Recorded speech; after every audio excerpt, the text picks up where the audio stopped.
This is a live breaking news report on the rapidly evolving military conflict in the Middle East.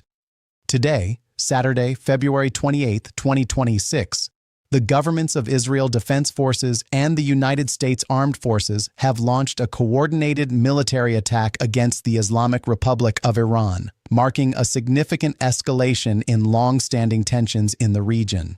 Explosions have been reported in Tehran, Isfahan, Qom, and several other Iranian cities as airstrikes and missile attacks continue. This crisis represents one of the most serious military confrontations in the Middle East in decades, with global implications for security, economics, and geopolitics. Early morning strikes begin.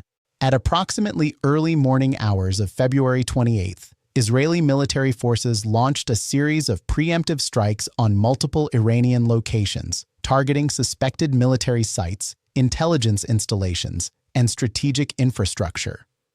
Israel's defense leaders described the attacks as necessary to remove threats to the State of Israel and to prevent what they see as imminent danger posed by Iran's missile and nuclear capabilities. Al Jazeera.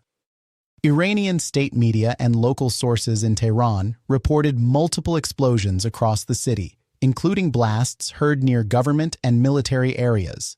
Thick plumes of smoke were seen rising over Tehran's skyline, indicating the severity of the assault.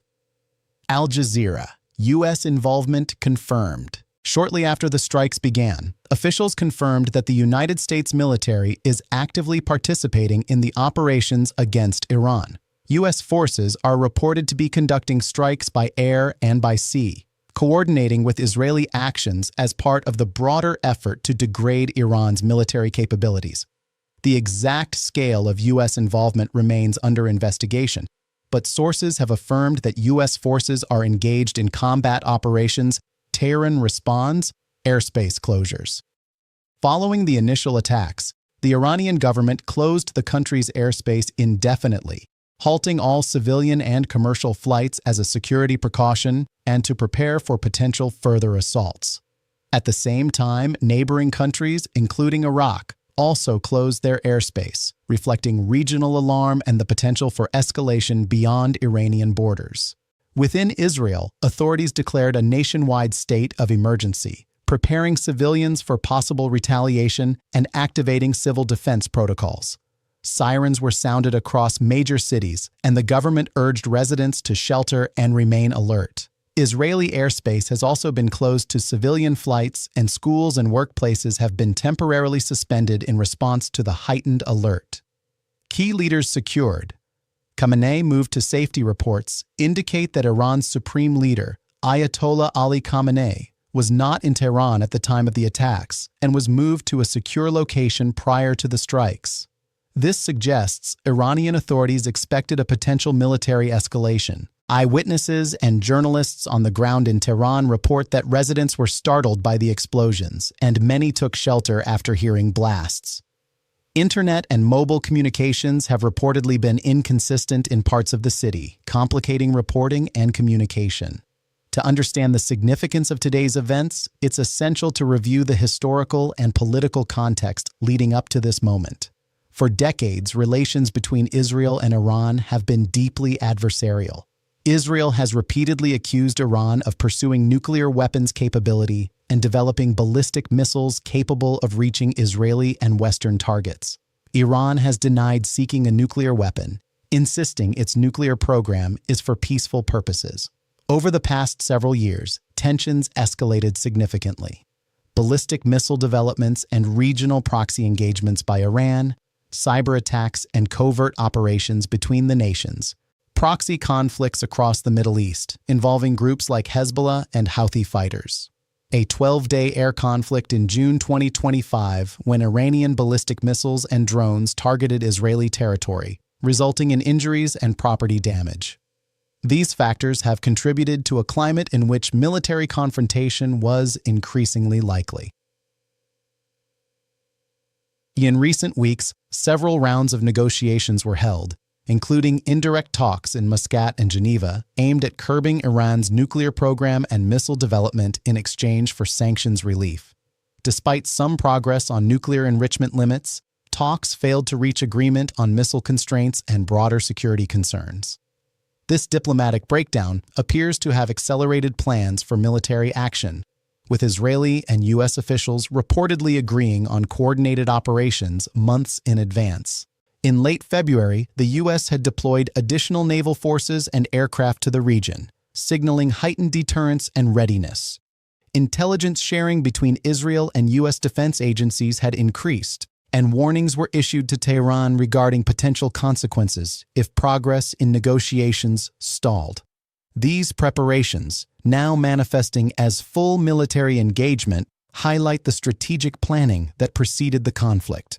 Today's strikes have disrupted air travel across parts of the Middle East. Iran and neighboring countries' closures of airspace have affected thousands of flights, impacting civilian movement and international travel routes. Although casualty figures from today's initial attacks are not yet fully confirmed, emergency services across Tehran are reported to be stretched, with hospitals preparing for casualties. Reports from earlier conflicts indicate that civilian infrastructure is often seriously affected in such strikes, and humanitarian concern is mounting. There are also reports of cell phone and internet disruptions in affected regions. Governments across the Middle East are issuing travel advisories and monitoring the spillover risk. For example, Times of India reported that the Indian government has issued advisories urging its citizens to exercise caution in Israel amid escalating conflict. Iranian officials have warned that any attack on their territory will be met with retaliation against both Israeli and U.S. targets, potentially extending the conflict beyond current theaters. Although no Iranian counterstrikes have been officially confirmed yet, regional military installations and U.S. bases in the Gulf are on heightened alert. Immediate reactions in global financial markets show increased volatility. For instance, Bitcoin and broader crypto markets have reacted to rising geopolitical uncertainty, with prices declining as investors seek safer assets amid heightened global risk. The conflict also threatens stability in global energy markets, particularly if tensions spread to the Strait of Hormuz, a major transit point for world oil supplies. Disruptions in Iranian oil exports or shipping could have significant impacts on global fuel prices. World leaders have expressed deep concern. Many are calling for urgent meetings at the United Nations Security Council to address the conflict and seek de-escalation. Some nations have condemned the violence, while others emphasize the necessity of diplomatic solutions to avoid further loss of life. Human rights organizations have cautioned that military escalations in densely populated areas, such as Tehran, could lead to civilian casualties and displacement. Aid groups are preparing response strategies depending on how the situation unfolds. Military strategists identify several possible trajectories. 1. Full escalation. Iran could launch missile attacks beyond its borders, leading to broader regional conflict. 2. Stalemate and negotiations. After initial strikes, new diplomatic engagements might reduce intensity. 3. Prolonged conflict. A sustained campaign by U.S. and Israeli forces aimed at dismantling Iranian military capacities. Each scenario carries significant risks for global security and civilian life. This conflict is ongoing. International reporters, governments, and military analysts continue to gather and verify information. Stay tuned for continuous updates as global news agencies report on battlefield developments, political reactions, and humanitarian impact. And today marks a critical moment in modern Middle Eastern history. Israel and the United States have launched coordinated military operations against Iran, prompting explosions in major Iranian cities, airspace closures, states of emergency, and the potential for wider conflict. The situation remains fluid, dangerous, and globally significant. We will continue to bring live updates as verified information becomes available. Over the past several days, rhetoric from Tehran has intensified. Statements attributed to Supreme Leader Ali Khamenei warned that American warships entering the region could be sent to the bottom of the sea.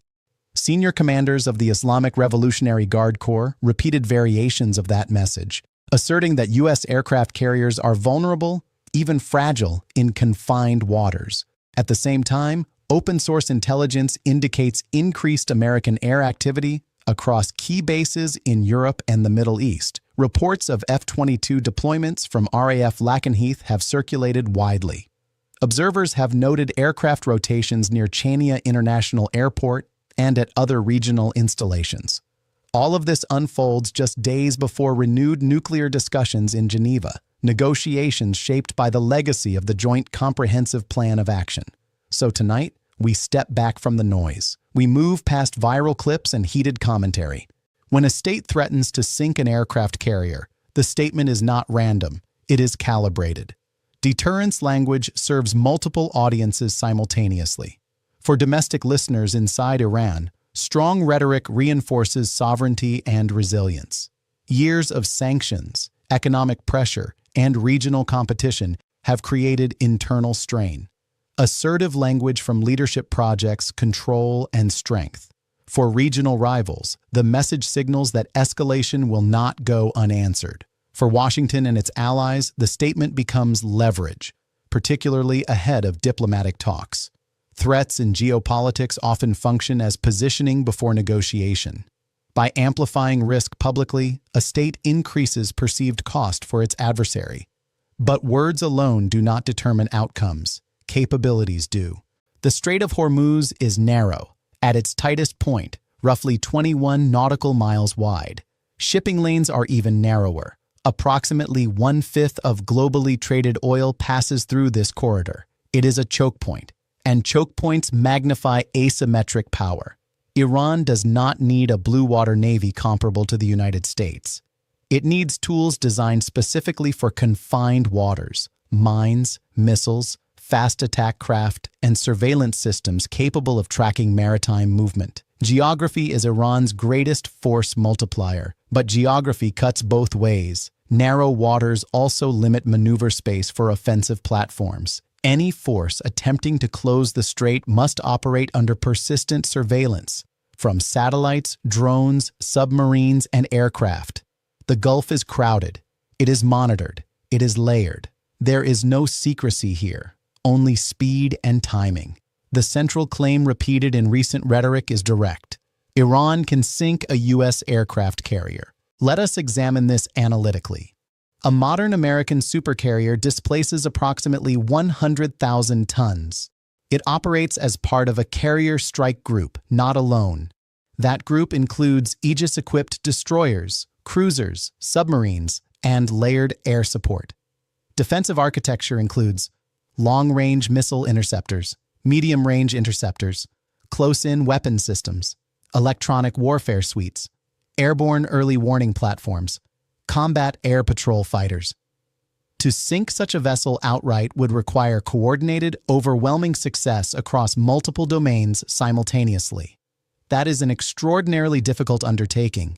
Could a carrier be damaged? In theory, yes, under extreme saturation conditions. Could it be sunk in minutes by a single missile? Highly unlikely. Modern carriers are compartmentalized, armored in critical areas, and built with redundancy. The myth of instant catastrophic destruction oversimplifies naval engineering reality. But here is the nuance. Iran does not necessarily need to sink a carrier to achieve strategic impact.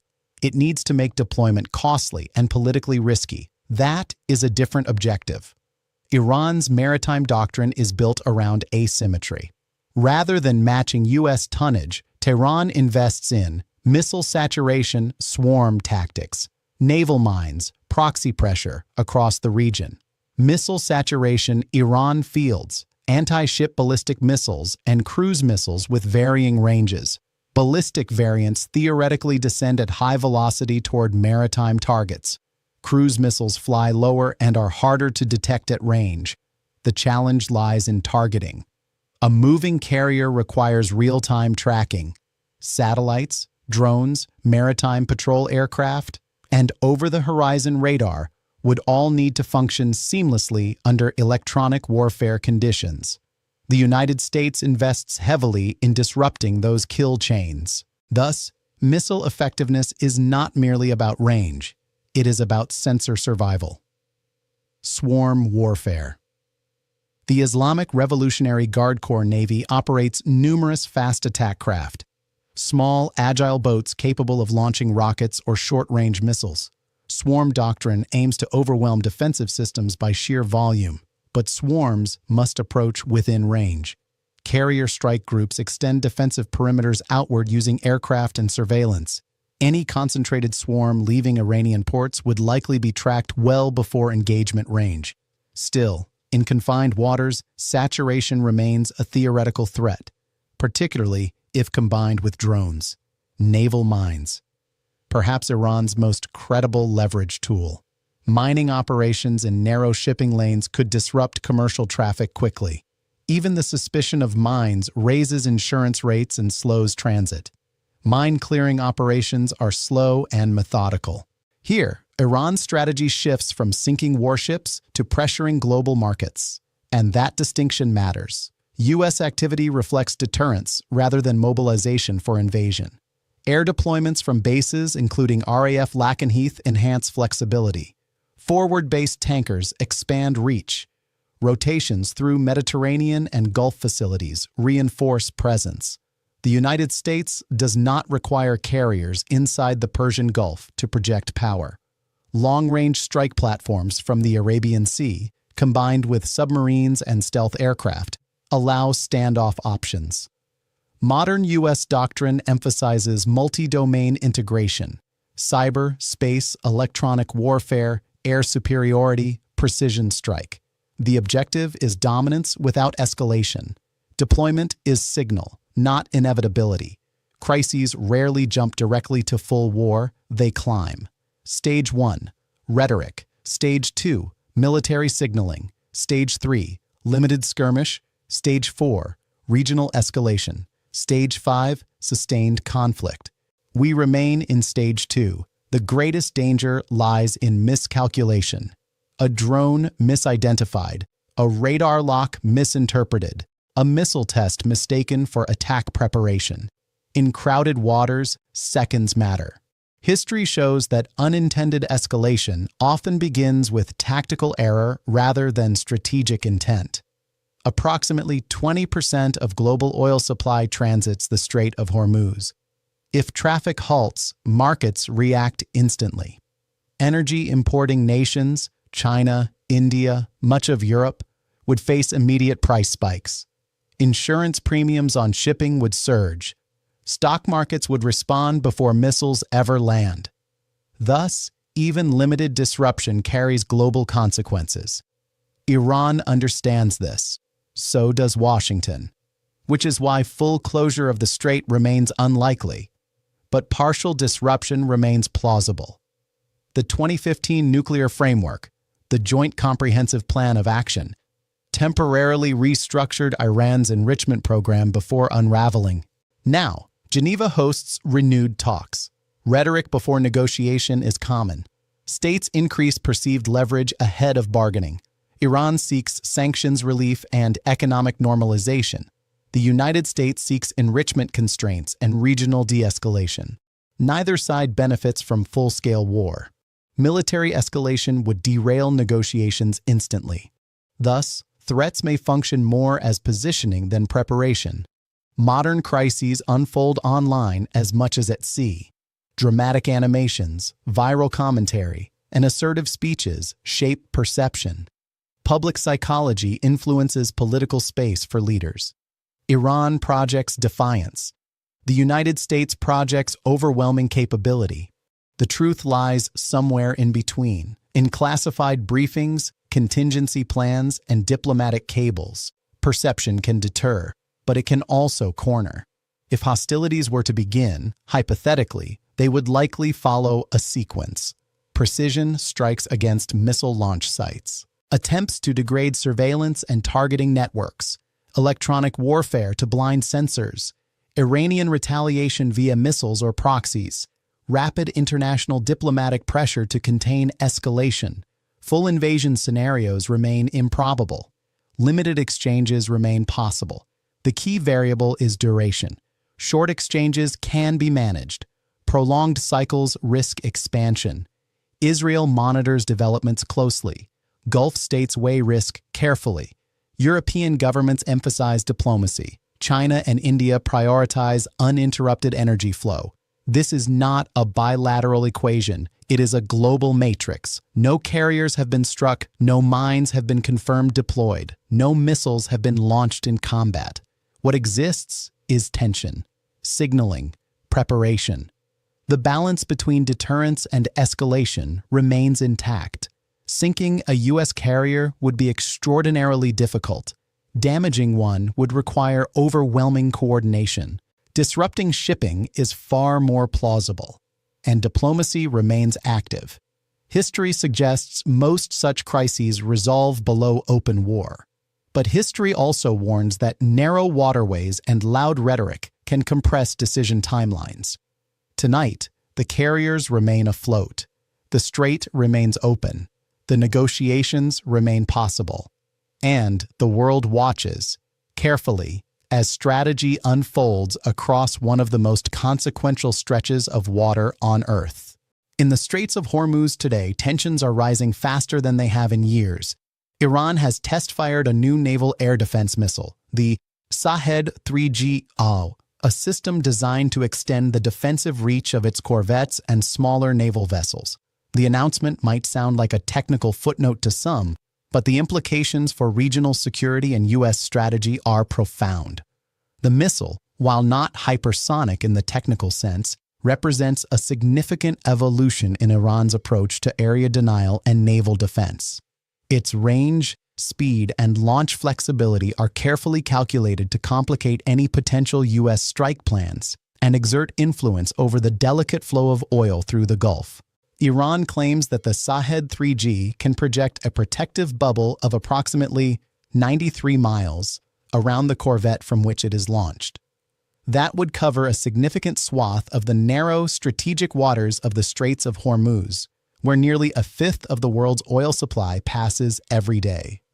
This missile, when paired with overlapping coverage from multiple corvettes, is designed to create a layered air defense network capable of engaging U.S. jets, drones, and potentially other advanced surveillance platforms. Iran's messaging is clear. This is a signal, a statement that the Islamic Republic is serious about defending its coastline and maritime assets. The timing of this test is no accident.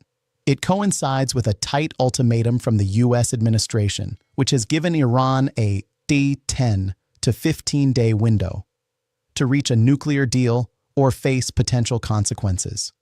In response, Iran has mobilized 2 carrier strike groups in the region, deployed stealth fighters, and orchestrated the most significant military presence in the Gulf in over 2 decades.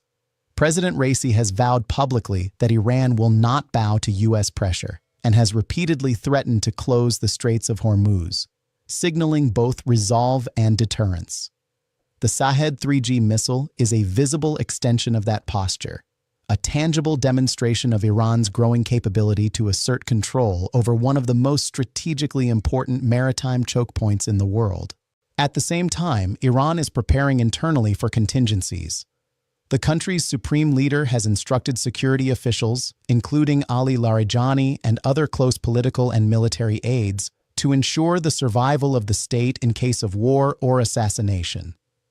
This move underscores the regime's acute awareness of both external threats and potential internal vulnerabilities. Analysts suggest that cracks may already be forming within the Iranian military, particularly in areas outside the Yurg, which remains ideologically radicalized. These fissures could influence Iran's decision-making in a crisis, but the full extent remains unclear. Protests across Iran, especially among students and young professionals, indicate widespread dissatisfaction with the regime, adding another layer of uncertainty to the geopolitical landscape. The Shahed 3G itself is the naval adaptation of Iran's land-based Shahed 3 system, first tested in 2026 with a range of approximately 75 miles. In its maritime configuration, Iran claims that vertical launch tubes on various corvettes and small naval vessels extend this range to around 93 miles. The missile is intended for deployment on platforms like the Shahid Syed Shirazi, a catamaran-style corvette of the Shahed Soleimani class. These vessels are fast, stealthy-ish and armed with anti-ship missiles, designed for both rapid strikes and area denial operations. The Iranian Navy's drills in the Strait of Hormuz, which included layered air defense simulations, demonstrate a clear strategy: protect these vessels, complicate U.S. targeting, and assert dominance in narrow waters. From a technical standpoint, the Shahed 3G is a solid-fuel, vertically launched surface-to-air missile, AK. While Iran claims hypersonic capability, open-source assessments suggest its top speed ranges from Mach 4.5 to Mach 5.5, placing it on the lower end of the hypersonic spectrum. True hypersonic flight requires sustained velocities above Mach 5, along with advanced maneuverability and heat-resistant materials. By these standards, the Shahed 3G does not qualify as a fully hypersonic weapon. Nevertheless, its speed, combined with interception altitudes of 18 to 19 miles, makes it a credible threat to drones, manned aircraft, and even some cruise missiles operating in the region. While it lacks the technical sophistication of Russia's or China's hypersonic arsenals, it is sufficient to complicate U.S. operations in the Straits of Hormuz. Iran's approach is not solely about missile performance. The Irg-C Navy envisions swarming tactics, employing multiple corvettes and potentially unmanned drone vessels to saturate enemy defenses.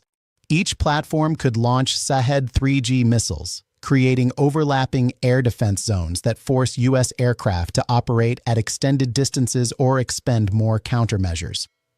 Combined with decoy vessels and anti-ship cruise missiles from the NOR and Ghadir Qadara families, the Iranian Navy aims to create a multi-layered defense network that challenges even the most advanced U.S. strike packages. Anti-ship ballistic variants, such as the Kahir Fars derived from the Fateh 110, add another layer, offering long-range, high-speed targeting for strategic disruption. From a strategic perspective, Iran's message is deliberate.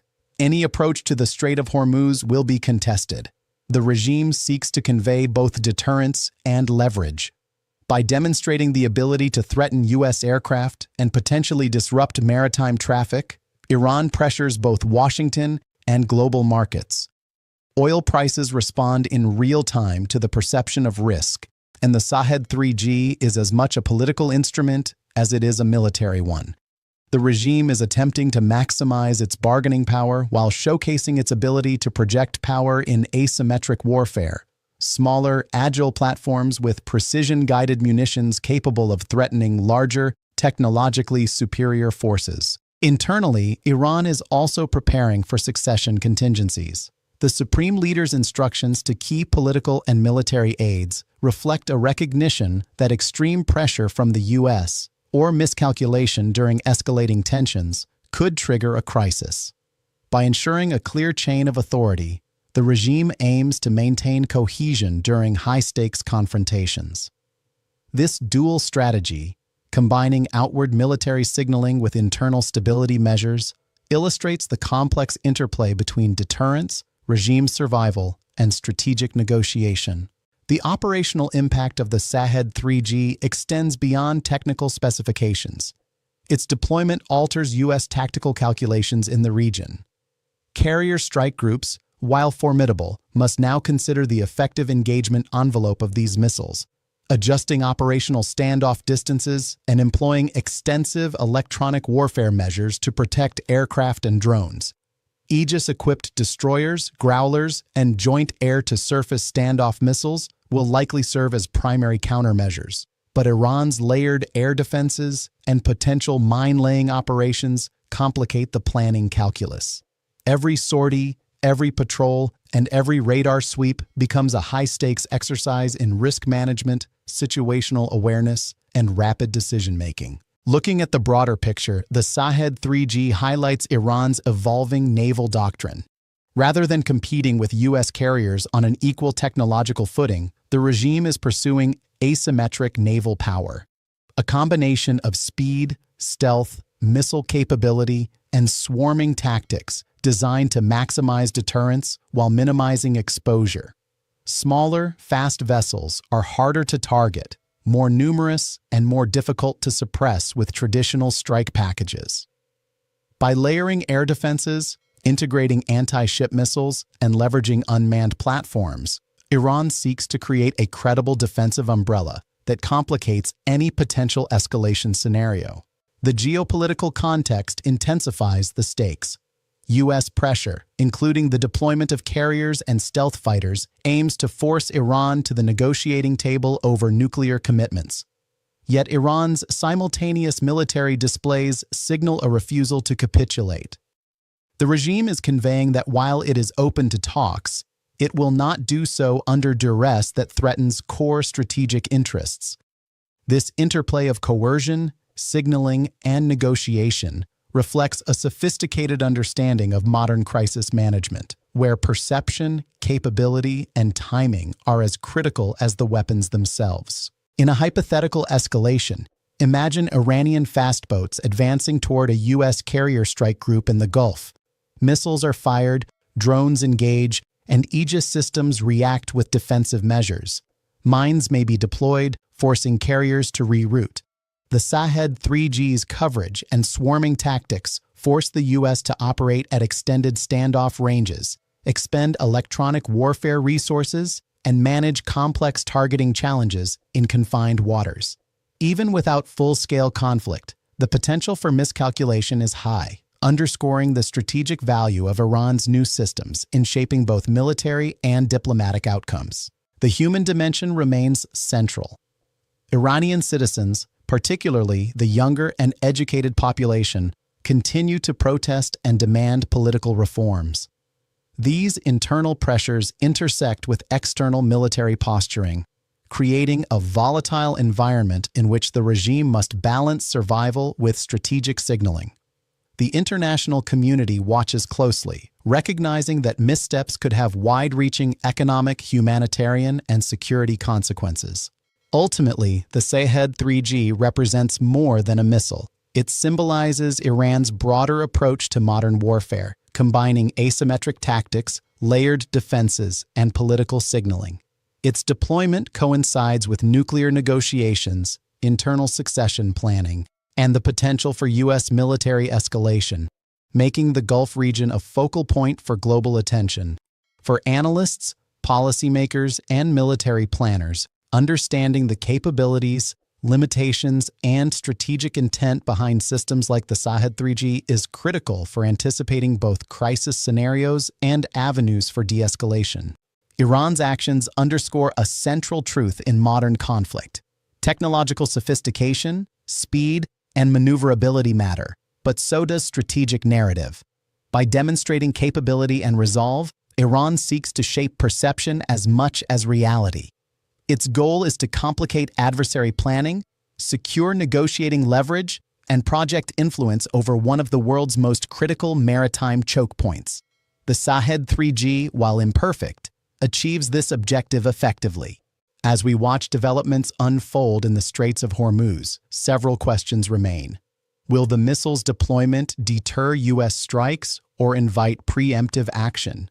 How will internal Iranian dissent influence decision-making in high-stakes scenarios? What role will global markets play as oil flow and shipping security are threatened? And crucially, can diplomacy leverage these tensions into meaningful agreements, or will escalation spiral further? The answers will shape the strategic landscape of the Gulf for years to come. The Shahed 3G test and Iran's broader naval activities represent a significant evolution in maritime strategy, asymmetric warfare, and geopolitical signaling. The missile, deployed from agile corvettes, layered with multiple defense systems, and timed against U.S. pressure in nuclear negotiations, illustrates the intersection of capability, perception, and strategy. While technical limitations remain, the system's operational implications are real, forcing recalibration of U.S. tactics and emphasizing the complex dynamics of modern Gulf security.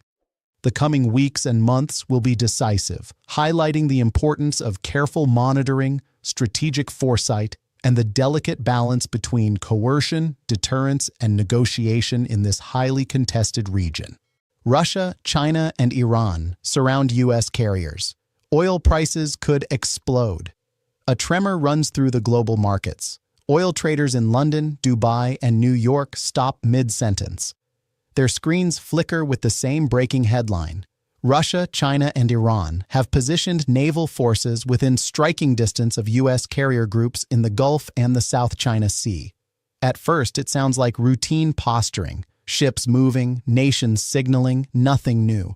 But the timing changes everything. Just one day after Iran threatened to sink a U.S. carrier, and hours before a fresh round of sanctions are announced in Washington, the world's three most assertive U.S. rivals now appear to be coordinating at sea. In the command rooms of the Pentagon, this is no longer a theoretical scenario. It is a geopolitical triangle forming in real time. From the Persian Gulf, Iran's Islamic Revolutionary Guard Corps Navy announces new joint readiness exercises.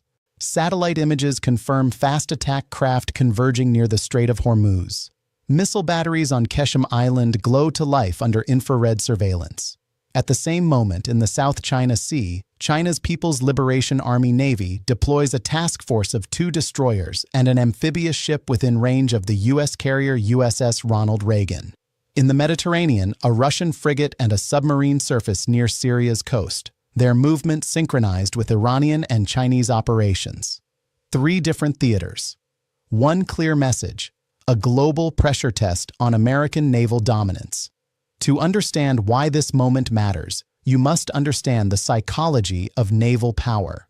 For over a century, the U.S. carrier has been the symbol of deterrence, a floating city of steel, aircraft, and precision. Wherever it sails, nations notice. But carriers are also psychological targets. They embody American confidence, and so they invite defiance. When Tehran, Beijing, or Moscow threaten to surround one, the intent is not to destroy it physically, but to challenge the idea that America is untouchable. Power, after all, is not only about capability, it's about perception. Within hours, Brent crude leaps from $97 to $104 a barrel. The world has not seen that number since late 2022. Analysts call it a fear premium, money traded on possibility, not reality. Insurance rates for tankers in the Gulf double overnight. Shipping companies reroute vessels around Africa. Airlines scramble to hedge fuel costs. Energy markets, already fragile from climate policies and OPEC cuts, suddenly enter a state of nervous suspense. And the question every trader asks is the same: how close to a collision are we? In the Pentagon, briefings begin before sunrise. The Joint Chiefs review satellite feeds and intercept reports. Admirals speak of multi-vector pressure, the idea that America's adversaries are coordinating not to fight, but to force the U.S. into overextension. 2 carrier strike groups are now active: the Abraham Lincoln in the Gulf and the Ronald Reagan in the Pacific. Each is shadowed by foreign vessels and buzzed by drones. Defense Secretary Lloyd Austin tells reporters calmly, "The United States does not seek conflict, but we will defend our forces wherever they sail." The statement is measured, yet its very existence confirms how tense the waters have become.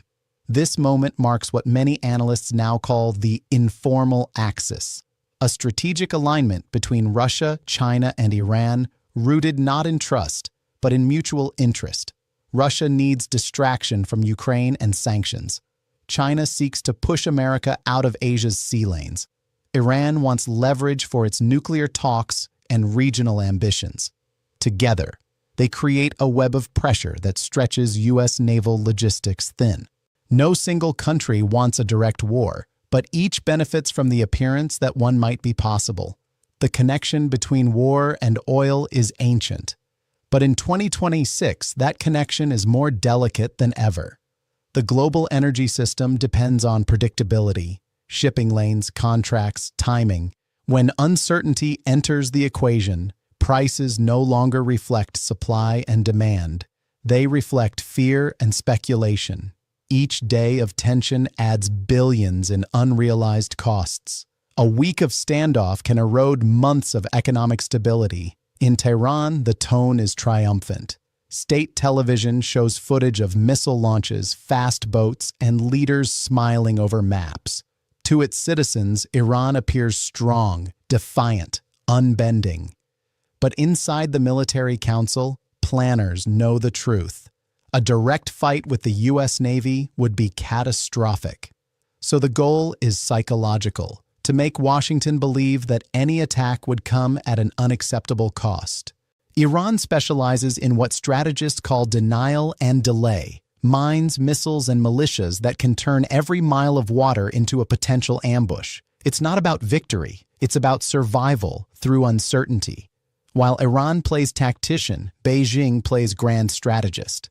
The People's Liberation Army Navy positions its ships around the Philippine Sea and the Taiwan Strait, but the message is indirect. By mirroring Iran's naval aggression, China shows solidarity without words. It reminds Washington that America cannot focus on one region without risking instability in another. Chinese state media call it strategic synchronization. Western analysts call it pressure by multiplicity. Stretch your rival thin, then wait for them to blink. Russia's presence is smaller but symbolic.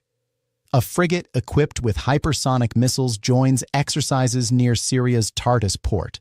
Kremlin spokesmen frame it as defensive posturing, but everyone knows it is messaging. By appearing alongside Iran and China, Moscow positions itself as the third corner of a triangle meant to trap American attention. For Russia, every hour Washington spends watching the Gulf is an hour not spent arming Ukraine. In Singapore, refineries go on alert. European ports receive instructions to secure critical supplies. Oil companies like Shell and BP move tankers into holding patterns. By nightfall, energy markets are rattled but not broken. Traders still believe logic will prevail, that no nation wants a war that would collapse its own economy. But the question lingers in every boardroom. What if logic fails? At the United Nations Security Council, U.S. and Chinese ambassadors exchange careful language. Each calls for stability and de-escalation, while accusing the other of provocation. Back-channel calls flow through Oman, Qatar, and Switzerland. The goal is simple: keep ships apart, keep missiles silent.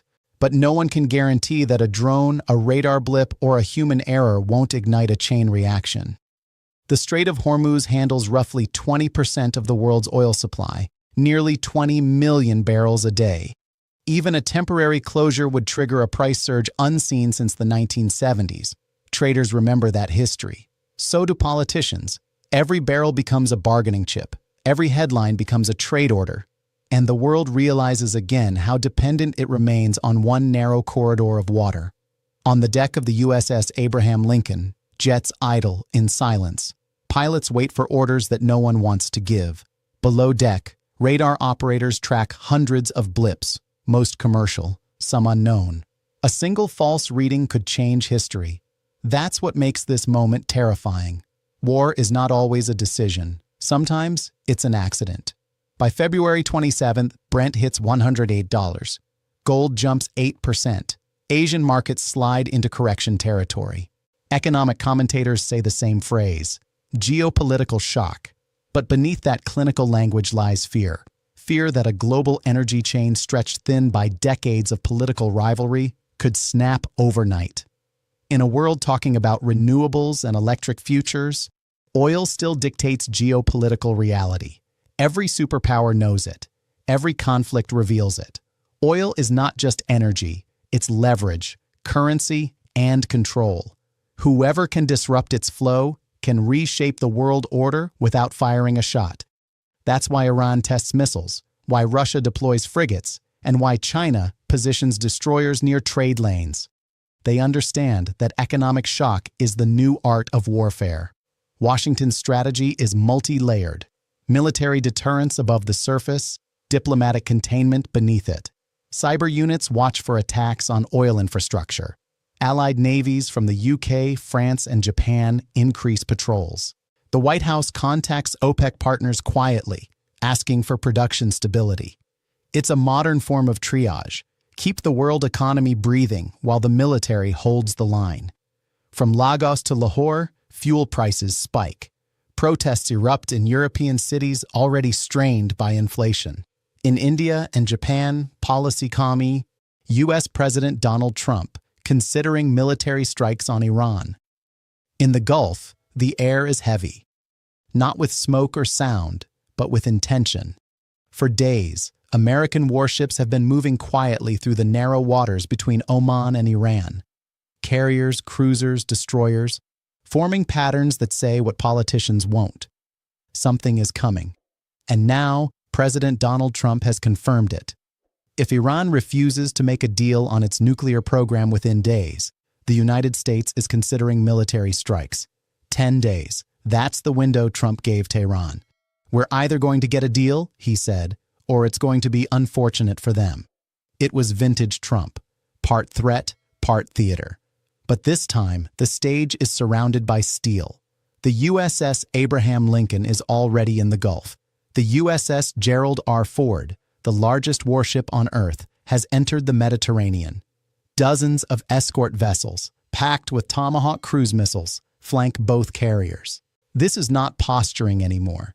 This is the largest U.S. air and naval buildup in the region since the invasion of Iraq in 2003. But the question is simple and dangerous. What happens when pressure meets pride? Trump's ultimatum to Iran is not just about nuclear centrifuges or uranium enrichment. It's about leverage and legacy. He wants a deal that proves America still dictates the global agenda. He wants Iran to fold publicly, visibly, completely. But Iran knows this playbook. They've studied it since 2018, when Trump tore up the nuclear deal, imposed sanctions, and promised Tehran's isolation. Back then, Iran waited. Now it's watching, because the moment Trump set a deadline, he revealed something more than intention. He revealed impatience. And in diplomacy, impatience is weakness. Over the past month, the United States has turned the Middle East into a floating fortress. Squadrons of F-15s, F-22s, and F-35s have been flown into bases across Jordan, Saudi Arabia, Bahrain, Qatar, and the UAE. Refueling tankers, radar systems, and surveillance aircraft have followed. It's a full-spectrum posture, designed for both deterrence and destruction. But there's a paradox here. The same bases now hosting U.S. jets are the same ones Iran has vowed to strike if the U.S. attacks. Every takeoff could invite retaliation. Every missile launch could trigger escalation. That's the razor's edge Washington is balancing on. This isn't the first time Trump has ordered strikes on Iran. Last June, under Operation Midnight Hammer, American stealth bombers hit Iran's nuclear sites at Fordo, Natanz, and Isfahan. It was a one-night operation, short, sharp, and secret. But it failed to obliterate Iran's program. Within weeks, satellite imagery showed repair work already underway. Iran's enrichment levels climbed again. The operation sent a message, but it didn't change the math. Iran survived. And now, Tehran believes it can do so again. Across the Persian Gulf, the Revolutionary Guard is staging live fire drills. Ballistic missiles, anti-ship systems, swarming drone boats. It's not just military theater, it's signaling. Iran wants the world to see that it's ready, that its defenses are hardened, its bunkers reinforced, its cyber units mobilized, and perhaps most importantly, that it has options. Because Iran's strength isn't in open war, it's in asymmetry. It can strike through proxies, cyber networks, or missile salvos, anywhere, anytime. Every new American deployment gives Iran another target. According to Western intelligence sources, Iran has been reinforcing Fordow, the deep underground facility near Qom, with additional concrete shielding, possibly designed to withstand even bunker-buster munitions. Satellite imagery also shows air defense radars being repositioned near Bushehr and Bandar Abbas, a clear preparation for possible strikes. Iran is not guessing. It's reading the map and preparing for the moment when diplomacy fails. Behind the scenes, Israel is deeply involved. Prime Minister Benjamin Netanyahu was in Washington just last week. Israeli intelligence has been sharing hourly updates with U.S. military planners. For Israel, the stakes are existential. They see Iran's nuclear progress as an immediate threat, one that cannot be tolerated. But here's the reality. Even Israel's military knows airstrikes can't achieve regime change. They can destroy infrastructure, not ideology. And without a ground invasion, Iran's government will endure. That's the nightmare scenario: endless strikes, rising retaliation, and no victory. For all its might, the United States faces a logistical trap. Launching a limited strike sounds simple on paper, but to do it sustainably requires forward bases. Yet Britain has refused U.S. access to RAF Fairford and Diego Garcia. Saudi Arabia and Qatar have signaled similar caution.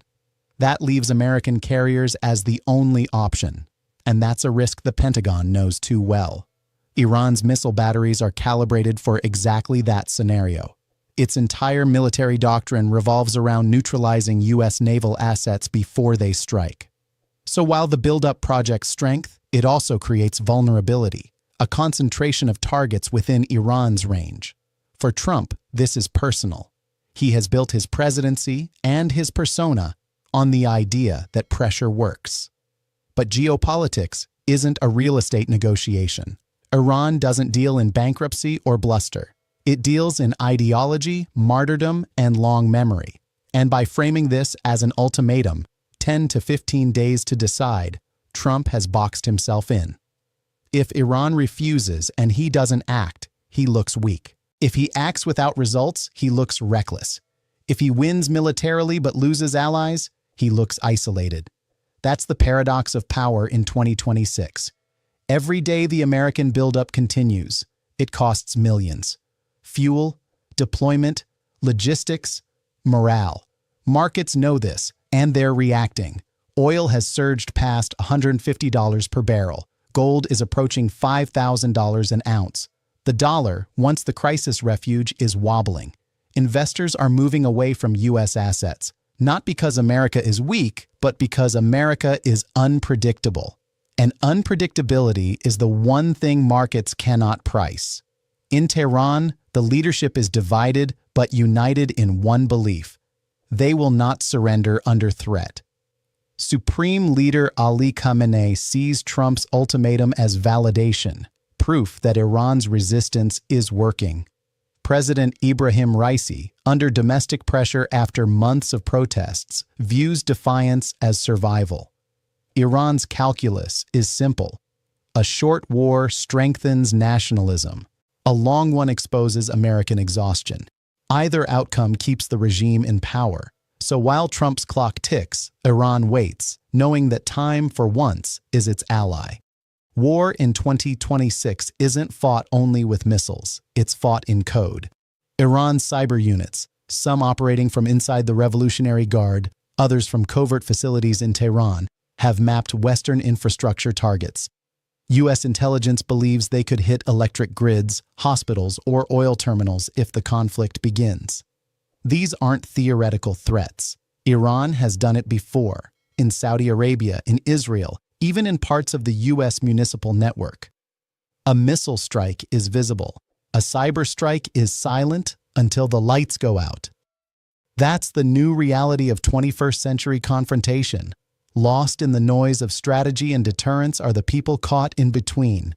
In Tehran, ordinary citizens line up for bread as inflation bites deeper. In Bahrain and Qatar, families living near U.S. bases worry that their neighborhoods could become war zones overnight. Every government decision at the top sends ripples through millions of lives below. Every threat on social media echoes in real streets, real homes. And that's what makes this moment so fragile. It's not just about governments. It's about how quickly the world can unravel when leaders mistake visibility for strength. The world has seen this before. In 2003, the buildup to Iraq looked similar: confident, overwhelming, decisive. But what began as shock and awe became years of attrition. History doesn't repeat itself perfectly, but it rhymes. The same overconfidence that guided superpowers into Baghdad now hovers over the Gulf. The same underestimation of resistance, the same belief that technology guarantees control, is once again in play. And the same question lingers: can force truly shape political will?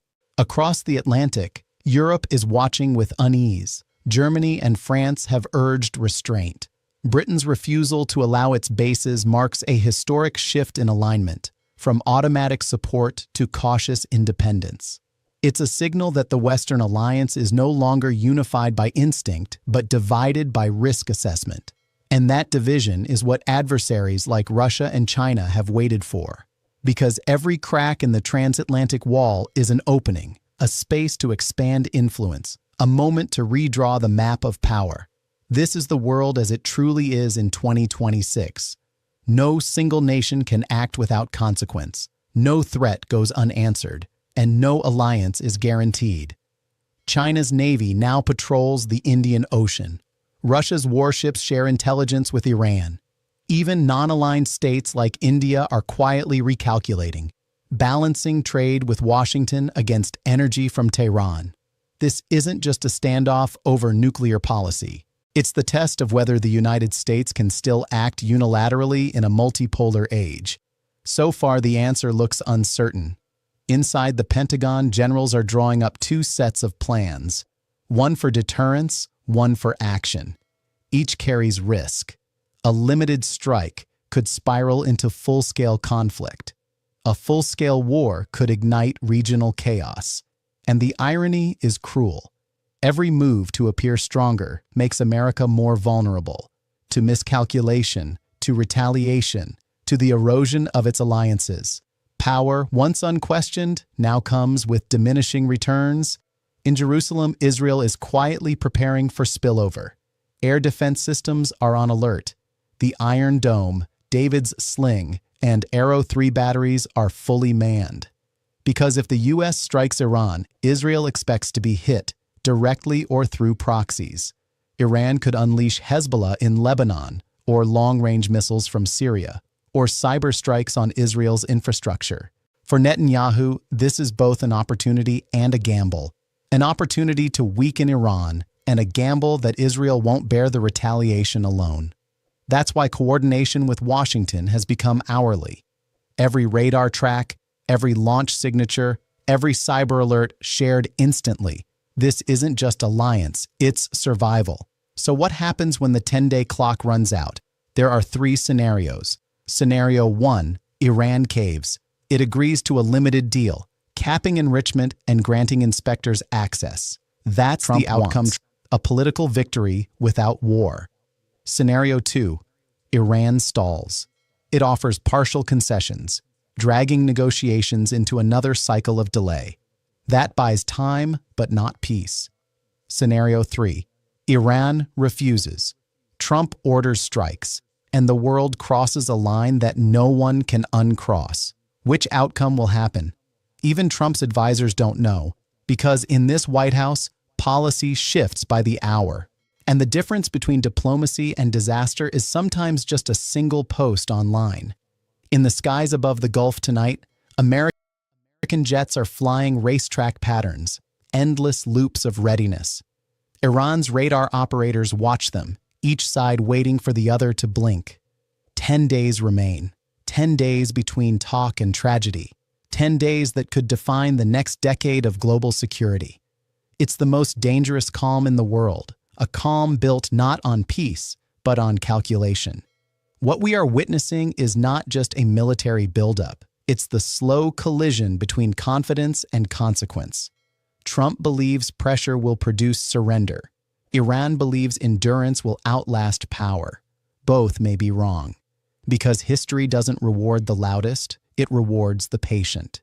And in the long corridors of diplomacy, it's patience, not provocation, that determines who writes the ending. The carriers are in position, the clock is ticking, and the world is waiting to see if this time talk will end before the silence does. In 2026, when analysts ask why China would defend or strongly support Iran if it were attacked, the answer does not begin with ideology. It begins with calculation. It begins with geography. It begins with energy, trade routes, and the long game of global power. Imagine a map stretching from East Asia across Central Asia down to the Persian Gulf. That corridor is not abstract. It carries oil. It carries gas. It carries shipping lanes that keep factories running in Shanghai and Shenzhen. Iran sits at a crossroads of that map. It borders the Persian Gulf, overlooks the Strait of Hormuz, and connects land routes toward Europe and the Mediterranean. From Beijing's perspective, that is not just a country. That is a strategic hinge. Energy is the first and most obvious layer. China is one of the world's largest energy consumers. Its industrial machine depends heavily on imported oil. Over the past decade, especially under U.S. sanctions on Iran, Chinese refiners have quietly remained significant buyers of Iranian crude, often through discounted arrangements. For China, Iran represents not just supply, but leverage. Iranian oil is often sold below market price due to sanctions pressure. That discount matters.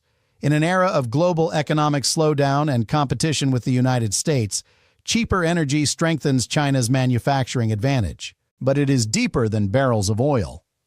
If Iran were destabilized through major war, especially one that closed or threatened the Strait of Hormuz, global oil prices would spike dramatically.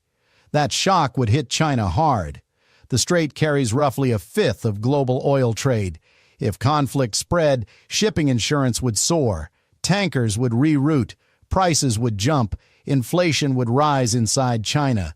Beijing's leaders understand that domestic stability depends partly on predictable energy flows. So when they signal support for Iran's sovereignty, they are also signaling defense of their own economic security. Now step back and look at the geopolitical chessboard. Since the early 2000s, the United States has maintained military dominance in the Gulf.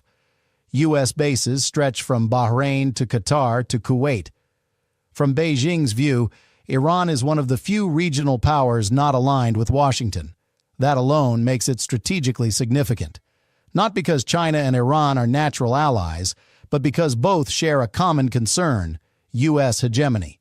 If Iran were militarily crushed or politically replaced with a pro-Western government, the balance of power in the Middle East would tilt further toward Washington and its allies.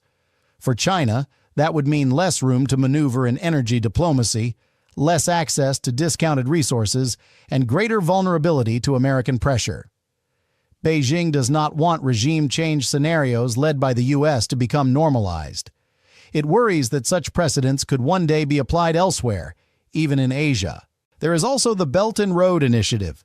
Iran plays a key role in China's westward connectivity plans. Rail corridors linking China to Europe can pass through Central Asia into Iran and onward to Turkey. Ports in the Persian Gulf offer maritime access points. In 2021, China and Iran signed a long-term strategic cooperation agreement reportedly spanning 25 years, involving infrastructure, energy, and investment. While not all details are public, the symbolism matters. It signals long-term alignment. It tells the world that China sees Iran as part of its Eurasian integration vision. We are in 2026. The global system is more fragmented than it was a decade ago. The rivalry between China and the United States has intensified over technology, Taiwan, trade, and military presence in the Indo-Pacific. In that context, Iran becomes a secondary theater in a much larger contest. By supporting Iran diplomatically at the United Nations, or economically through trade mechanisms that bypass sanctions, China demonstrates resistance to U.S.-led isolation strategies. But does China truly want war in defense of Iran? That is where nuance enters. Beijing's foreign policy traditionally avoids direct military entanglements. It prefers economic leverage and diplomatic balancing. If Iran were attacked, China would likely first respond through strong diplomatic condemnation, calls for ceasefire, and perhaps economic support.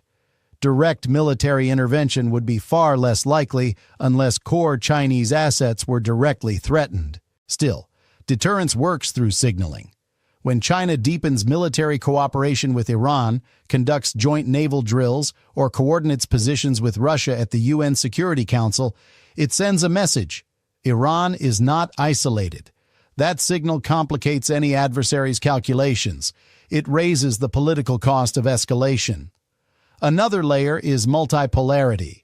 China has repeatedly advocated for a multipolar world order. In simple terms, that means a world not dominated by a single superpower. Iran, under sanctions and pressure from Western states, fits into China's broader narrative of resisting unilateralism. By defending Iran's right to economic engagement, China reinforces its own argument that sanctions should not be weaponized to dictate political outcomes. There is also the technological dimension. In recent years, cooperation between China and Iran has expanded into telecommunications, surveillance technology, and infrastructure development. For Chinese companies restricted in Western markets, sanctioned states sometimes become alternative partners. This creates interdependence. If Iran collapses under military assault, those investments become vulnerable. Let's move to the security perspective. Iran sits near Central Asia, a region China views as strategically sensitive due to its proximity to Xinjiang. Instability spilling northward could create refugee flows, extremist movements, or trafficking routes that indirectly affect China's western provinces. Beijing prefers stable, predictable governments along its western frontier. Even if Iran is ideologically different, it is a functioning state. Chaos is worse. At sea, the Gulf of Oman and the Arabian Sea are critical for maritime trade routes linking China to Europe and Africa. China has expanded its naval presence in the Indian Ocean over the past decade. Protecting sea lanes is central to its long-term naval doctrine.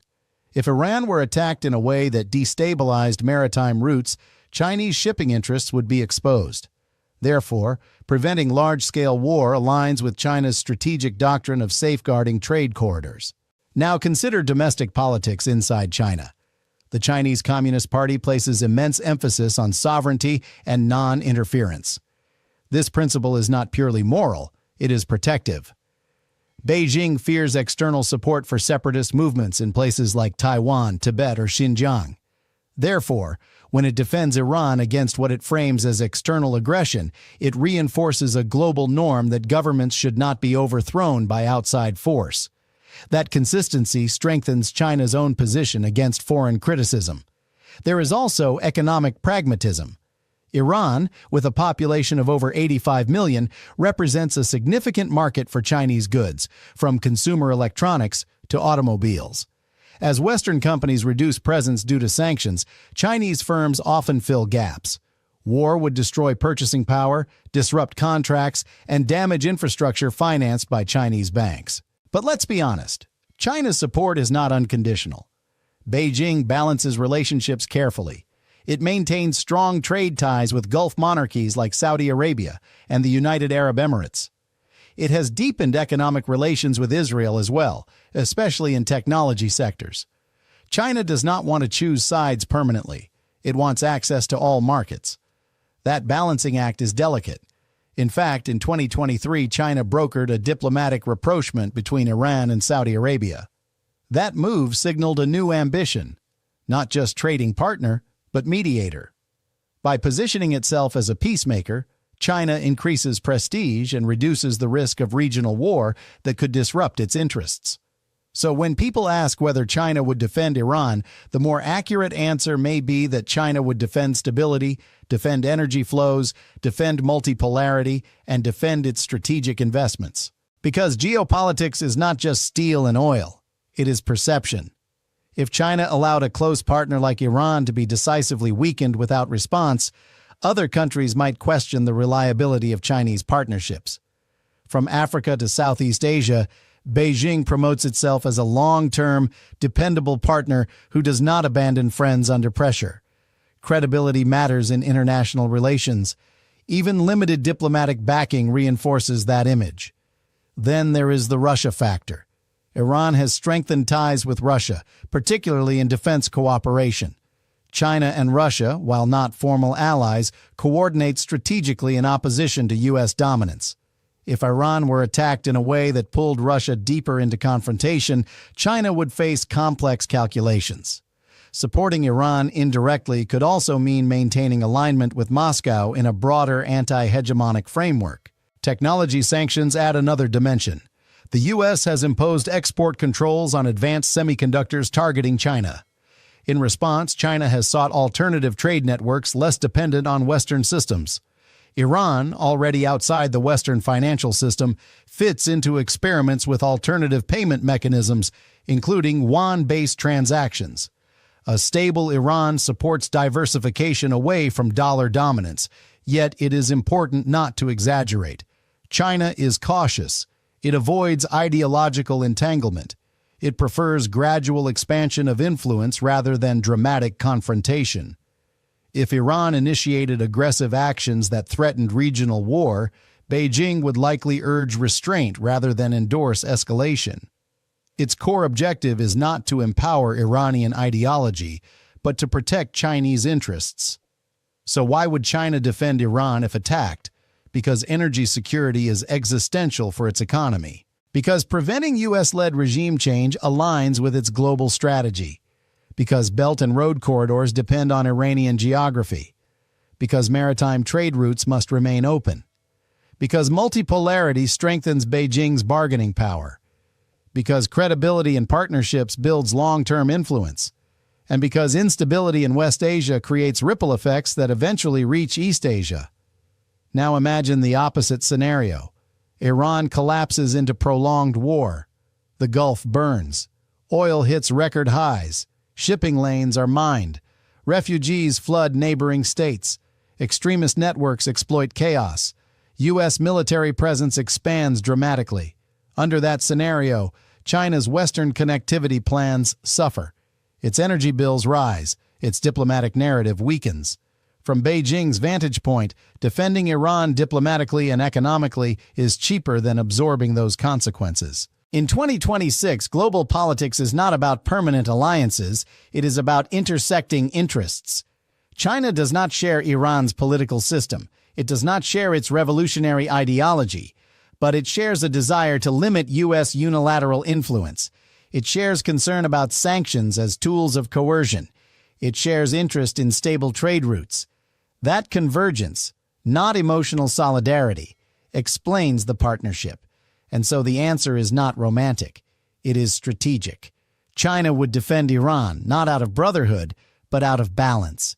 Not out of shared faith, but shared calculation. Not because Tehran commands Beijing, but because geography, oil, trade, and power align in a moment where neither wants to see the other fall under external force. In geopolitics, friendship is secondary, interest is primary. And in that equation, Iran matters deeply to China's long-term vision of a world where power is distributed, supply chains are secure, and no single state dictates the rules. That is the real core of it. Slow, deliberate, strategic calculation. Energy, roots, multipolarity, stability, and the quiet understanding that in a fragmented 2026 world, protecting a partner can mean protecting yourself. When people look at the Middle East in 2026, one question continues to surface in political discussions, academic circles, and online debates. Why does Iran appear unafraid of the United States and Israel? At first glance, the imbalance of power seems obvious. The United States maintains the most technologically advanced military in the world, with global reach, aircraft carriers positioned across strategic waters, stealth bombers, satellite dominance, and unmatched logistical capacity. Israel, though smaller in size, possesses one of the most capable air forces and intelligence networks in existence, along with a proven record of decisive regional military operations. Yet Iran continues to speak assertively, maneuver strategically, and engage in calibrated confrontation without displaying visible intimidation. To understand this posture in 2026, it is necessary to move beyond simplistic narratives and examine the deeper layers of history, ideology, military doctrine, regional dynamics, global power shifts, economic endurance, and psychological calculation. The foundation of Iran's strategic behavior lies in its revolutionary identity. Since the 1979 Islamic Revolution, the Iranian political system has defined itself in opposition to foreign domination, particularly Western intervention. The revolution was not merely a regime change, it was a complete transformation of national narrative. The new leadership framed independence not as a diplomatic preference but as a sacred principle. This ideological shift embedded resistance into state identity. Over time, confrontation with external pressure became intertwined with domestic legitimacy. Leaders who present themselves as guardians of sovereignty cannot easily appear intimidated. Backing down under overt pressure risks eroding the ideological foundation upon which the system was built. Sanctions have also shaped Iran's mindset. For decades, the country has operated under layers of economic restrictions targeting banking, energy exports, shipping, and trade. These measures have undeniably strained the Iranian economy, contributing to inflation, currency devaluation, and public frustration. However, long-term exposure to sanctions has produced adaptation mechanisms. Iran has developed alternative financial channels, diversified trade partnerships, expanded domestic production in certain sectors, and strengthened ties with non-Western economies. Living under sustained pressure alters strategic psychology. When a nation becomes accustomed to economic siege, new threats lose some of their shock value. The leadership learns to calculate endurance as part of its deterrent strategy. The Middle East in 2026 is significantly different from previous decades. The region has experienced cascading crises, including prolonged conflict in Gaza, cross-border tensions in Lebanon, instability in Iraq and Syria, maritime insecurity in the Red Sea, and intermittent escalations in the Persian Gulf. These overlapping crises have created a complex security environment in which no single conflict remains isolated. Iran understands this interconnectedness. Any direct strike on Iranian territory would likely trigger a web of responses across multiple theaters. This reality shapes deterrence calculations. Fear diminishes when a state believes that confrontation would impose wide-ranging consequences on its adversaries. Military doctrine plays a central role in Iran's posture. Iran does not attempt to match the United States or Israel in conventional military parity. Instead, it has invested heavily in asymmetric capabilities designed to complicate superior forces. Ballistic missiles, cruise missiles, long-range drones, cyber operations, naval swarm tactics, and underground facilities form the backbone of this strategy. The goal is not conquest, but cost imposition. Iran's leadership calculates that while it cannot win a conventional war against the United States, it can make such a war prohibitively expensive and politically destabilizing. In modern geopolitics, raising the cost of action can be as powerful as superior firepower. The expansion of drone warfare has been particularly significant by 2026. Relatively affordable, difficult to intercept in large numbers, and capable of striking strategic targets, drones have altered the strategic balance for mid-level powers. Iran has invested extensively in drone production and deployment, as well as in transferring such capabilities to aligned actors in the region. These tools provide plausible deniability and strategic ambiguity. When retaliation becomes complex or attribution uncertain, escalation thresholds rise. This ambiguity strengthens deterrence by creating uncertainty in the opponent's decision-making process. Another dimension lies in Iran's network of regional partnerships and affiliated armed groups. Over decades, Iran has cultivated relationships in Lebanon, Iraq, Syria, and Yemen. These networks provide strategic depth. If Iran faces direct attack, confrontation would not remain confined within its borders. Instead, pressure points could emerge along Israel's northern frontier, within Iraqi security landscapes, along maritime trade routes, or near vital energy infrastructure. This multi-front potential complicates military planning for both Washington and Tel Aviv. Iran's perceived fearlessness partially derives from this web of deterrent leverage. Domestic political dynamics inside the United States also factor into Iran's calculations in 2026. American society remains deeply divided on foreign policy priorities. After prolonged engagements in Iraq and Afghanistan, public appetite for large-scale ground wars in the Middle East remains limited. While targeted strikes, sanctions, and defensive deployments are politically feasible, a full invasion would demand immense resources and political capital. Iranian strategists analyze these domestic constraints carefully. Deterrence is not only about military capability, but about political will. If adversaries are perceived as reluctant to sustain prolonged conflict, perceived fear diminishes. Israel's strategic calculus is equally complex. Israel prioritizes preventing existential threats and maintaining qualitative military superiority. However, Israeli leadership must weigh the risks of triggering a broader regional war. The possibility of missile saturation, drone barrages, or attacks from multiple directions complicates preemptive strategies. Israel's air defense systems are advanced, yet no defense system is unlimited. Sustained multi-front escalation could strain resources and civilian resilience. This mutual awareness of vulnerability creates a fragile equilibrium in which both sides signal strength while avoiding total war. Economic interdependence amplifies deterrence in 2026. The Strait of Hormuz remains a critical choke point for global energy flows. Even temporary disruption can send oil markets into shock, raising global prices and affecting economies far beyond the Middle East. Iran's geographic position provides leverage. It does not need to permanently block maritime routes. Merely demonstrating capacity to disrupt can generate international pressure for de-escalation. Global stakeholders, including energy-dependent economies in Asia and Europe, would likely push for containment rather than open conflict.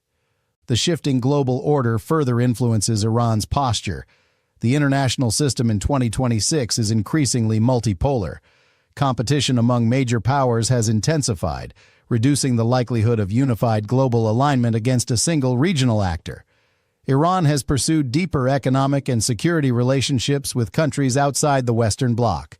While these partnerships do not guarantee military intervention, they reduce isolation and provide diplomatic space.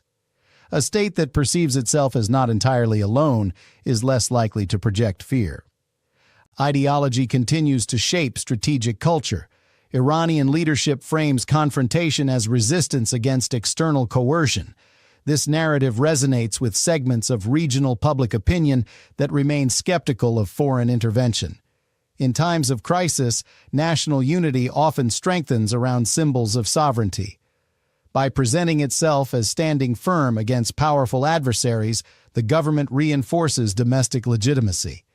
Fear in such a context would contradict the narrative of resilience. However, projecting confidence does not mean recklessness. Iranian responses to major incidents are often calibrated rather than impulsive. In recent years, when tensions have spiked, retaliatory measures have been designed to send signals without triggering uncontrollable escalation. This pattern suggests that beneath rhetorical firmness lies careful risk management. The absence of visible fear is therefore strategic communication rather than denial of danger. Cyber warfare has become an increasingly important arena. By 2026, cyber capabilities allow states to target infrastructure, financial systems, and communication networks without crossing traditional military thresholds. Iran has invested in cyber units capable of both defensive and offensive operations. Cyber tools provide asymmetric leverage, enabling response options that remain below the level of open warfare. This layered deterrence enhances strategic flexibility. The nuclear issue continues to hover over regional calculations. Although debates persist regarding the scope and intent of Iran's nuclear program, ambiguity itself serves as deterrence. Uncertainty forces adversaries to consider worst-case scenarios. Even if full weaponization has not occurred, the perception of potential capability can alter strategic planning. Ambiguity raises stakes and complicates preemptive decisions. Cultural memory also influences national psychology. The Iran-Iraq War of the 1980s left profound scars but also reinforced narratives of endurance. Surviving 8 years of intense conflict without regime collapse fostered a belief in resilience. Collective memory shapes leadership mentality. States that have endured prolonged hardship often calculate risk differently from those without similar experiences. The year 2026 has also witnessed continued instability in regional maritime corridors. Attacks on commercial shipping and naval confrontations have highlighted vulnerabilities in global trade networks. Iran understands that escalation at sea can ripple through global supply chains. Maritime leverage forms part of its deterrence matrix. At the same time, internal economic pressures within Iran remain real. Inflation, youth unemployment, and social dissatisfaction present domestic challenges. Yet paradoxically, external threats can temporarily consolidate national cohesion. Governments facing internal strain sometimes find that foreign confrontation strengthens unity. This dynamic reduces incentives to project fear externally. Technology diffusion has narrowed certain capability gaps.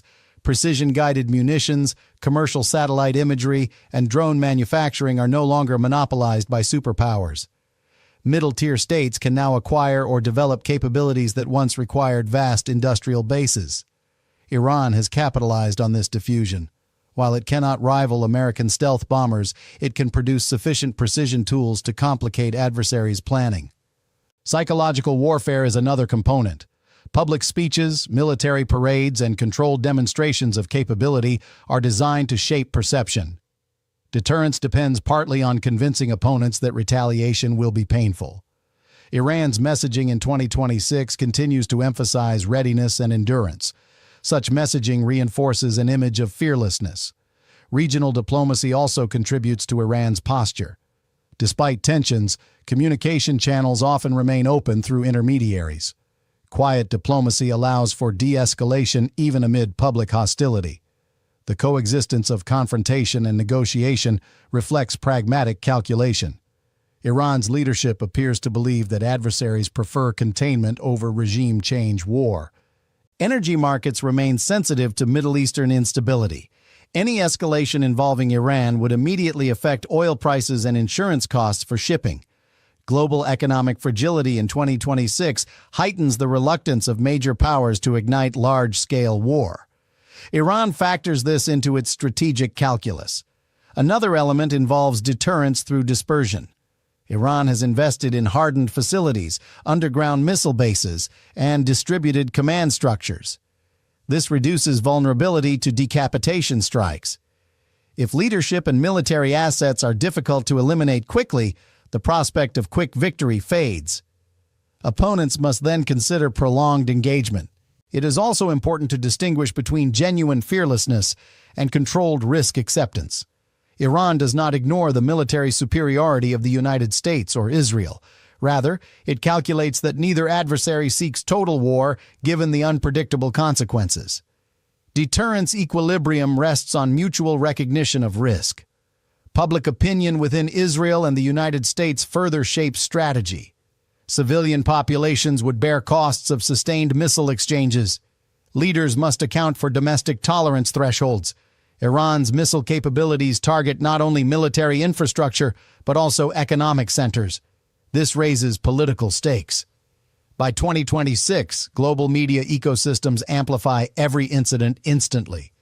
Escalation cycles can accelerate through social media and real-time reporting. Yet this transparency also exposes the humanitarian cost of war, increasing pressure for restraint. Iran benefits from an environment where large-scale conflict is globally scrutinized. The broader geopolitical rivalry among major powers introduces additional caution. No superpower seeks uncontrolled regional war that could benefit competitors. This multipolar tension indirectly shields regional actors from maximal confrontation.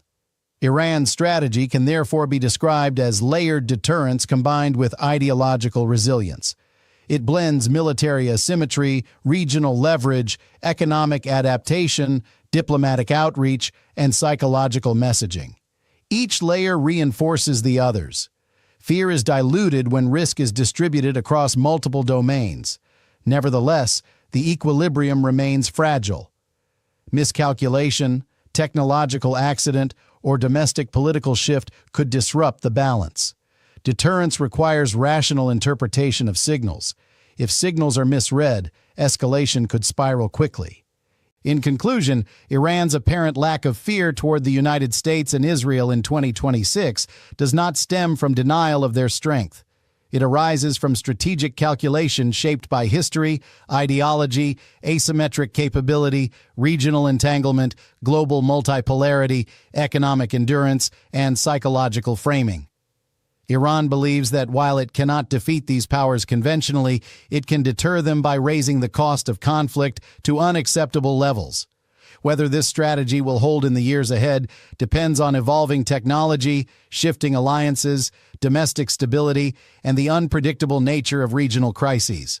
For now, what appears as fearlessness is in fact a complex balance of risk, resilience, and rational deterrence operating within one of the most volatile regions in the world. Britain blocks U.S. military action. The Iran crisis just got worse. It wasn't a missile. It wasn't a speech. It wasn't even a breaking news alert. It was a phone call. A short, quiet, unfiltered conversation between two of the most powerful leaders on Earth. And it may have just redrawn the boundaries of global power.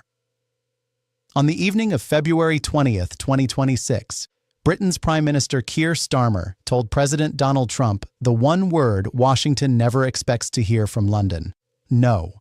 No. You cannot use our bases. No.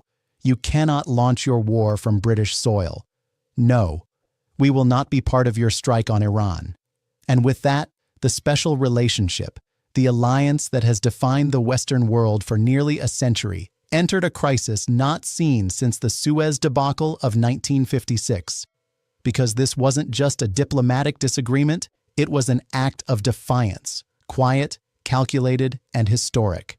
For decades, the US-UK alliance has been more than friendship. It's been architecture, the foundation stone of NATO, of Western military coordination, of global confidence in American leadership. From World War II to Afghanistan, Britain stood shoulder to shoulder with the United States. Every time America called, Britain answered, even when the call led to controversy, as in Iraq. But this time, it didn't. Starmer told Trump that Britain would not authorize the use of two bases, Diego Garcia in the central Indian Ocean and RAF Fairford in Gloucestershire. Both are vital. Both are under British jurisdiction. Without them, the U.S. cannot conduct a sustained bombing campaign on Iran's nuclear and military infrastructure. Starmer's reason? International law. He told Trump that a preemptive strike, without UN authorization, without imminent threat, would be illegal under the UN Charter. He also knew what Trump's advisors refused to admit publicly. Iran would strike back. Not only at the U.S., but at any ally that participated. To understand the gravity of this decision, we need to talk logistics. In June 2025, during Operation Midnight Hammer, the U.S. bombed Iranian nuclear sites at Fordow, Natanz, and Isfahan. Those bombers, B-2 Spirits, flew from Whiteman Air Force Base in Missouri. That's a 16,000-mile round trip. It worked once, but only once. Now Trump is planning something far larger. A multi-week campaign, striking Iran's nuclear facilities, missile silos, and command centers. You can't do that from Missouri. You need forward bases. You need Diego Garcia, a launch pad for stealth bombers in the Indian Ocean.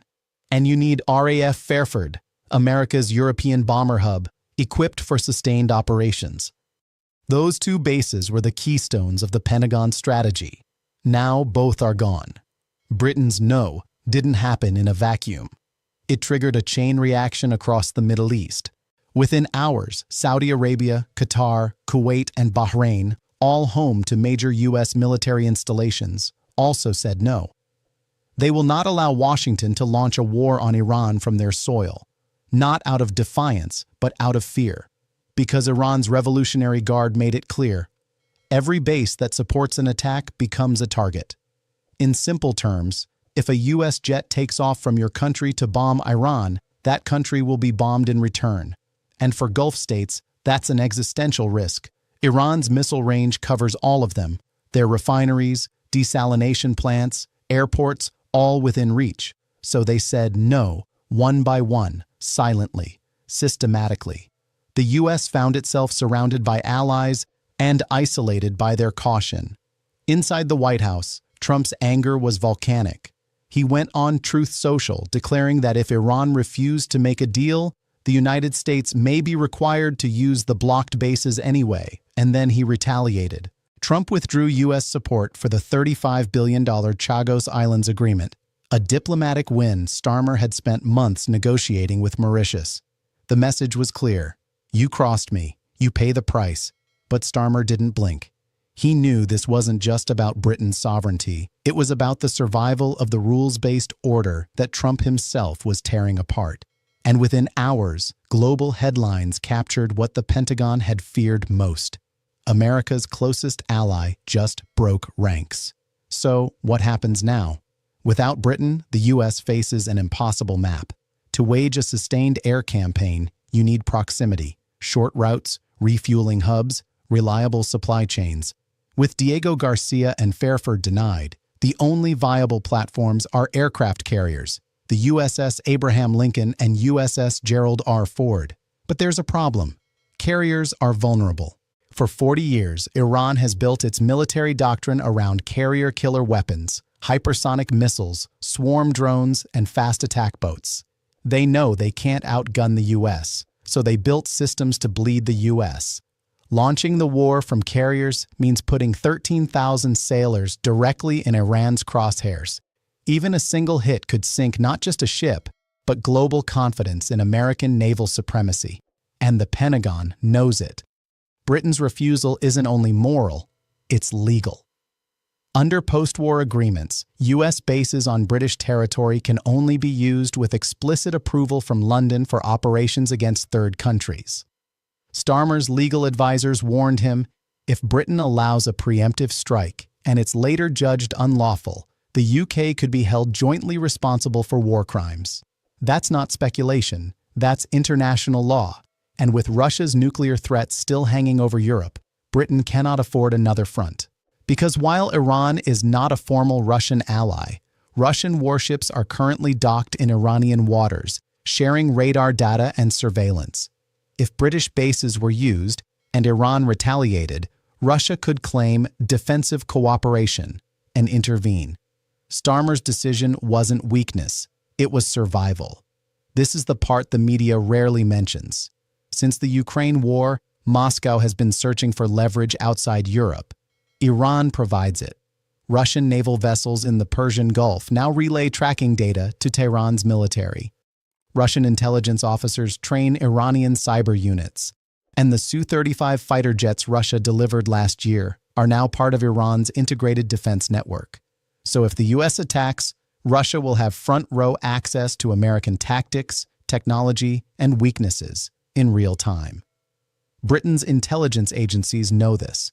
That's why Starmer said no. Because once the first bomb drops, no one controls the escalation. For Trump, this was supposed to be simple. Issue an ultimatum, pressure Iran, project dominance. But the old playbook doesn't work anymore. The United States still has unmatched military power, but it's no longer unchallenged. Every move now comes with consequences measured in markets, alliances, and credibility. And this week, credibility is what Washington lost. When America's closest allies, Britain, Saudi Arabia, Qatar, Kuwait, all refuse participation, the message to the world is unmistakable. The fear that once defined U.S. power is fading. Wars don't just move armies, they move markets. As the Iran crisis deepens, investors are signaling what governments won't say aloud. They have lost confidence in the United States' ability to manage escalation. Gold has surged past $5,000 an ounce. Oil has spiked toward $150 a barrel. And for the first time in decades, the U.S. dollar is weakening during a global crisis. In past conflicts, the dollar strengthened. It was the ultimate safe haven. Now, money is fleeing not to Washington, but to commodities, things that hold value no matter who wins. That's not a market reaction. That's a vote of no confidence in the stability of the American-led system. In Riyadh, Doha, and Abu Dhabi, something extraordinary is happening. The Gulf monarchies, once the backbone of America's Middle East dominance, are quietly pivoting. They're still hosting U.S. bases, but politically, they're distancing themselves. Behind closed doors, Saudi diplomats are engaging with Beijing and Moscow, exploring new frameworks for regional security that exclude Washington altogether. They've seen what happens when America starts a war it can't finish. They saw it in Iraq. They saw it in Afghanistan. They don't want to see it again. And so they're hedging, betting that a multipolar world is safer than an unpredictable superpower. In Downing Street, the mood is cautious but resolute. Starmer's advisors know they've crossed a line, but they believe history will vindicate them. British intelligence has warned that if the U.S. attacks Iran, Tehran's retaliation will include cyber strikes on Western financial infrastructure, banks, energy grids, hospitals, and Iran's cyber capabilities, while underestimated, are advanced. They've already hit Israel's water systems, U.S. municipal networks, and European power grids. A war with Iran wouldn't just be fought in the desert. It would be fought in code, on servers, satellites, and digital backbones that connect every major economy. Starmer's logic is simple. If you can't win cleanly, don't start at all. Trump now faces a paradox. He promised strength. He promised action. He promised that Iran would never have a nuclear weapon. But every path to proving that strength now looks like weakness. If he attacks without allies, he proves America's isolation. If he backs down, he looks defeated. And if he drags Britain in against its will, he fractures the Western alliance permanently. This is the trap of ego geopolitics. When every choice damages the chooser, it's impossible to ignore the echoes. In 2003, when George W. Bush sought allies for the Iraq invasion, Tony Blair said yes. The result was catastrophic for Iraq, for the Middle East, and for Britain's credibility. 23 years later, Keir Starmer is doing what Blair didn't. He's saying no, because Britain learned the hardest possible lesson, that loyalty without legality is not strength, it's submission. And this time, history may remember Starmer's defiance as an act of preservation, not betrayal. Trump's 14-day ultimatum to Iran is still ticking. 10 days remain before the deadline expires. But the world is already feeling the tremors. Markets are volatile. Allies are nervous. Tehran is preparing. The White House insists that diplomacy is still possible. But behind the scenes, military planners are drawing up scenarios, from limited strikes to full-scale escalation. And every version ends with the same question. Where do you launch from when no one will open their skies? In Beijing, the Foreign Ministry called Britain's move an example of responsible diplomacy. In Moscow, state media praised Starmer for rejecting American imperial arrogance. And across Europe, leaders are quietly relieved because Britain just gave them political cover to say no to. The United States is discovering what it means to lead in a world that no longer follows. This isn't the collapse of American power. It's the fragmentation of its authority. And once it breaks, it rarely returns to its original shape. At the Pentagon, planners now face a reality that hasn't existed since before World War II. America may have to go to war, alone. No coalition, no shared burden, no European staging grounds. For the first time in living memory, the United States cannot assume that its allies will fight its wars for it. That's not just strategy, that's psychology. Because the myth of unshakable Western unity has been the backbone of deterrence for 70 years. Once that myth cracks, even adversaries begin to test the boundaries. And they already are. The US-UK special relationship has survived everything: wars, recessions, political shifts, even personalities. But it's never faced a divide this deep. Britain's refusal doesn't mean the alliance is dead, but it means it's changing. From obedience to partnership, from hierarchy to sovereignty. This was the week Britain reminded the world, and Washington, that friendship is not fealty.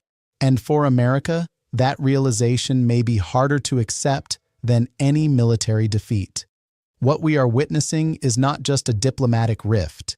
It's the slow dismantling of unipolar power. The United States can still project force anywhere on Earth, but it can no longer assume the moral or political consensus to do so. Every war since Iraq has chipped away at that assumption. And this one, if it happens, could finally break it. Because what's collapsing isn't the military capability of the United States. It's the faith that once surrounded it. As the 10-day countdown continues, the world is entering uncharted territory. Britain has said no. Europe is staying silent. The Arab world is stepping back. Russia and China are watching. not as spectators, but as participants in shaping what comes next. The question isn't whether America can strike Iran. It's whether it can survive the consequences of doing so. And for the first time in decades, that answer isn't obvious. This isn't about Iran alone. It's about what happens when power loses persuasion, when threats replace strategy, when loyalty becomes leverage. Donald Trump's ultimatum to Iran was meant to project strength. Instead, it exposed fragility, not just of policy, but of partnership.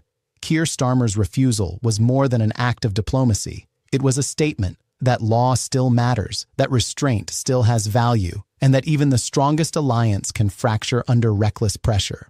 And somewhere between Washington's anger and London's calm, the world just witnessed a shift that historians will mark as the moment the Western alliance began to realign itself. February 2026. Britain said no. The world held its breath. Alliances are not built on fear. They're built on trust. And when trust breaks, even quietly, even once, the world changes forever.